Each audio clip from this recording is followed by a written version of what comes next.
restera à jamais et à jamais dans les annales du football sénégalais pour avoir été le premier buteur sénégalais en phase finale de Coupe du Monde. En fait, je ne sais pas si les gens ont bien compris le message du chef de l'État parce que amna lu nga xamni mom lañu tuddé le musée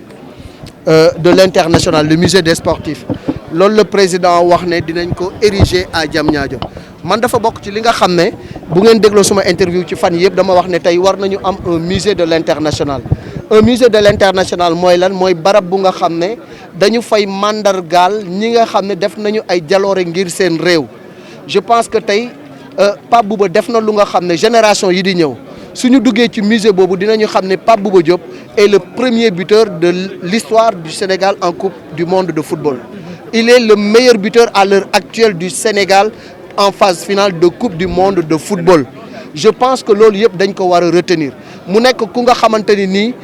France mi ñu colonisé woon keroog Pape Bouba moo ñu décolonisé. France mi ñu amoon complexe ci moom keroog Pape Bouba moo ñu décomplexé devant la France. Et quelle France? La France vice-championne du monde. La France avec à son attaque 3 buteurs qui à eux seuls avaient marqué 90 buts en une saison. Mais Pape Bouba moom moo faj bu mu gàcce yooyu moo ñu tàggale ak njaam suñu diggante ak France. moo tax tey honneur buñ ko rendre mérité na ko parce que c'est un soldat qui est tombé sur le champ de bataille. Et je pense qu'aujourd'hui Pape Bouba est au panthéon des immortels. Il est immortel, c'est pas que deewul mais il est immortel parce que bàyyi na ci ginnaawam lu histoire dootul fàtte. L'histoire retiendra toujours que Pape Bouba moo fi def lii. Donc je pense que tey à 42 ans rek la am. Mais li mu dund tey li nga xam ne def na ko ci àddunaam nit dund na 100 ans te def ko li mu am nit dund na lu ko ëpp te amuloo ko kon war nañu dellu sant yàlla ñaan yàlla yàlla teeru ko àjjana njaboot gi mu fi bàyyi aussi yàlla def ci teg ci loxo. Il n'a qu'un seul rêve qu'il n'a pas réalisé, c'est de gagner la Coupe d'Afrique pour le Sénégal loolu rek lu deful mais leneen lu Sénégal di def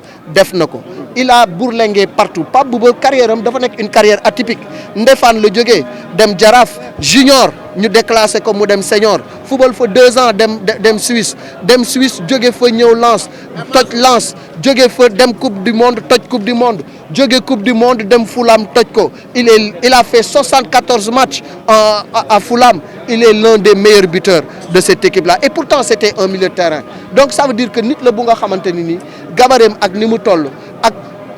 qualité yi mu am ci joueur rare na nga nekk 1m95 am kilo yi mu amoon macha allah ba pare moom sa yaram ni mu ko moomee woon. Des athlètes comme ça le Sénégal en manque, des milieux de terrain comme ça le Sénégal en manque encore. Est-ce que dinañ ko amaat? C'est un gros point d'interrogation. En tout cas, honneur à Bouba, repose en paix, la nation est reconnaissante et je pense qu'aujourd'hui c'est un repos mérité. Mais monsieur Thiandoum tey ni nga ko waxee groupe boobu noonu équipe boobu noonu en 2002 yàgg nañ bégal Sénégal te tout le temps fu ñu dem sagal nañ tey bi nga leen gisaatee naataangoom yëpp daje ñoom Tony ñëw ki nga xamante ni mooy Henri Camara nekk fa El Hadj Diouf Ferdinand Coly ban yëg-yëg nga am. waaw xam nga man maa ngi toogoon ci seen biir parce que c'est une génération bu nga xam ne man sama nekk journaliste sportif dafa taseeg seen épopée. Donc ñu miin ma lool ma miin leen lool ànd ak ñoom campagne bu nekk ànd ak ñoom fu nekk ci Afrique mais bi ma leen gisee ñoom ñëpp boo xoolee seen xar kanam da ngay xam ne naqar am na ci tiis am na ci mais aussi da ngay delloowaat sa xel ci yàlla xam ne yàlla mayewul day abale ñoom doole du wéy kàttan du wéy mën-mën du wéy am du wéy bakkan du wéy tey ñoom ñooñu nga xam ne ñoo doon bégal Sénégal tey kenn mënul ci daw 100 mètres yu mat loolu nga xam ne yàlla la moom abale woon nanguwaat naka mais aussi li ma gën a marqué mooy tey ñoog Pape Bouba ñoo doon ànd di daw ñoog Pape Bouba ñoo doon ànd di bégal Sénégal tey ñu toog di teeru néewu Pape Bouba y a rien de plus émouvant que ça moo tax dañu jooy ba deseetuñu rangoñ loolu day wane rek ne Pape Bouba dafa nekkoon ak ñoom nekkin bu rafet ku ci nekk ci ñoom boo waxee sa rangoñ dal ci sa dënn. J'ai voulu faire parler Ferdinand mënul wax ma bëgg a wax loo Diomansy mënul wax Ousmane Ndoye mel ni xale bu tuuti di jooy comme bébé mënul wax donc loolu day wane ni rek Pape Bouba am na fu mu eggoon ci ñoom. Henri moom kenn waxaale wu ko parce que Henri c'est le jumeau de Pape Bouba ñoom ñoo defandoo seen carrière junior te tey Pape Bouba ñëwam Suisse Henri daf ci jouer parce que Henri moo ko jiitu à Neuchâtel c'est Henri qui a été l'un des joueurs à dire que woo leen Pape Bouba bu ngeen ko oowee di ngeen am milieu de terrain bu baax donc tey Henri